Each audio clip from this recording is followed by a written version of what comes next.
शिकवे शिकायत कम कीजिए और अल्लाह की उन नेमतों के लिए शुक्रिया अदा कीजिए जो आपके पास हैं।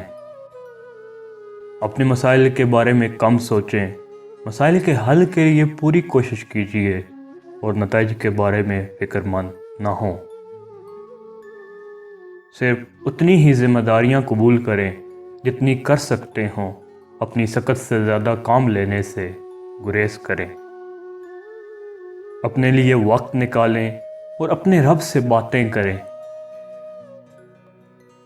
अपने इर्द गिर्द के लोगों और घर वालों को खुश रखने की कोशिश करें, आपको भी खुशी मिलेगी। दूसरों की बुराइयों पर नज़र मत रखें और अपनी इस्लाह की कोशिश करते रहें। ज़िंदगी में ऐसे लोग शामिल करो जो आईना और साया बन के साथ रहें, क्योंकि आईना झूठ नहीं बोलता और साया साथ नहीं छोड़ता।